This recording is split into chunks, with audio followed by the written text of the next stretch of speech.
첫 번째 신앙카드는 바로 이 겸손 연습하기입니다. 겸손 연습하기. 사실 우리 신앙생활을 하면서 겸손해야 된다 얘기를 많이 하는데 겸손이라는 것이 과연 무엇인가 사람들 사이에서 의아심이 드는 부분이 많이 있습니다. 왜냐하면 겸손이라는 것은 의외로 많은 사람들이 나를 자꾸 낮추기만 하는, 그래서 나를 숨긴다고 생각하는 착각도 하더라고요. 그래서 겸손을 어떻게 하면 좋을까? 물론 겸손이라는 것은 하느님 앞에서 나의 나약함을 인정하고 나의 창조주이신 하느님과 나와의 관계를 온전히 인식하는 그 자세입니다. 내가 할 수 있는 건 할 수 있다고 말하고 못하는 거는 못한다고 말하는 것 자체가 굉장히 중요한 겸손의 자세겠죠.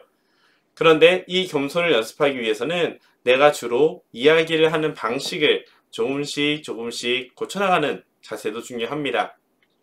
그래서 만들어진 신앙카드가 바로 이것인데요. 인터넷에서 보고 이건 괜찮겠다 라는 생각이 들어서 번역을 한번 해봤어요.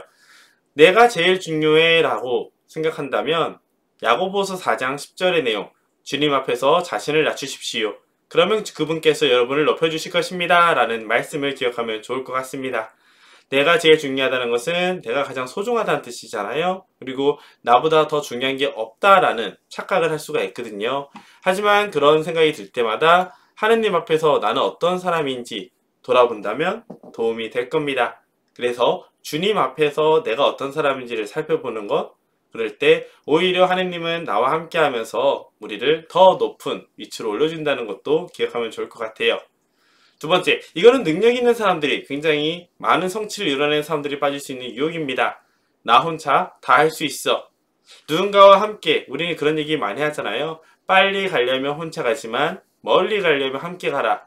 신앙 여정은 죽을 때까지 이어지는, 그리고 죽은 다음에도 하느님 품 안에서 영원히 이어지는 그런 여정입니다.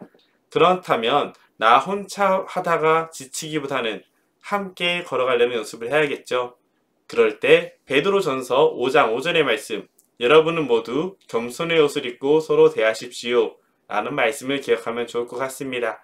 이것은 단순히 나만 잘났어가 아니라 나와 너, 그리고 내가 하느님 앞에서 겸손한 자세를 취한 것처럼 너 역시, 또 우리 역시 나약한 존재고 한계가 있다는 것을 분명히 기억한다면 서로가 서로를 대할 때 자신의 장점과 단점을 온전히 깨끗하게 열리면서 이야기할 수 있는 관계가 될 수 있을 겁니다. 세 번째, 이것은 공부를 열심히 하는 사람들이 많이 빠지는 유혹이죠. 혹은 경험이 많은 사람한테도 빠지곤 합니다. 난 다 알고 있어. 내가 아는 게 다 맞아. 하지만 알다시피 우리가 살아가는 세상이 변하기 때문에 내가 경험이 있다고 하더라도 그 경험이 무조건 맞을 수는 없습니다. 그런 점에서 마테오 8장 4절, 18장 4절의 말씀, 누구든지 이 어린이처럼 자신을 낮추는 이가 하늘나라에서 가장 큰 사람이다 라는 말을 기억하면 좋을 것 같습니다. 참고로 어린이라는 말은 두 가지로 해석이 돼요. 정말 나이가 어린 사람이라 됐던지 혹은 어리석은 사람이라는 뜻이 있습니다. 그래서 내가 온전히 모든 걸 다 알 수 없다는 것을 인정하는 사람, 그 사람만이 하늘나라에서 가장 큰 사람이라는 뜻은 내가 알 수 없는 영역이 있을 수 있다는 것 인정하고 하느님의 큰 뜻에 의탁하는 자세이기 때문에 그렇습니다. 네 번째는 내가 무언가를 노력을 해서 어떤 대가를 많이 얻었다 쳐요. 그렇다면 내가 지금 주어진, 내가 받은 것들에 내가 얼마든지 누릴 수 있는 자격이 있어. 흔히 말하는 부모님이 도움을 많이 받는 사람이나 혹은 본인의 노력으로 자수성가한 사람들도 이런 유혹에 빠질 수 있습니다. 그럴 때 필리피서의 말씀을 기억하면 좋을 것 같아요. 무슨 일이든 이기심이나 허영심으로 하지 마십시오 라는 말씀.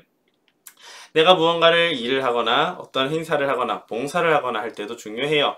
어떤 마음으로 하느냐.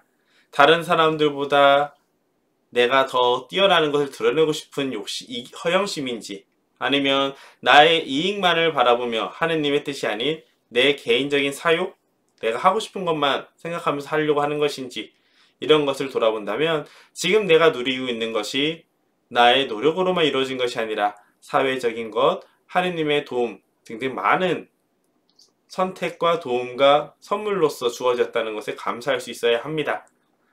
나는 합당한 권리가 있어 라는 이야기할 때도 마찬가지예요.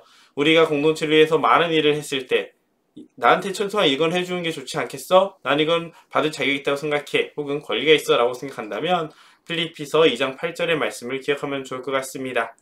당신 자신을 낮추셔서 죽음에 이르기까지, 십자가 죽음에 이르기까지 순종하셨습니다. 라는 예수님의 말씀, 예수님을 바라보면서 기억하면 좋을 것 같아요.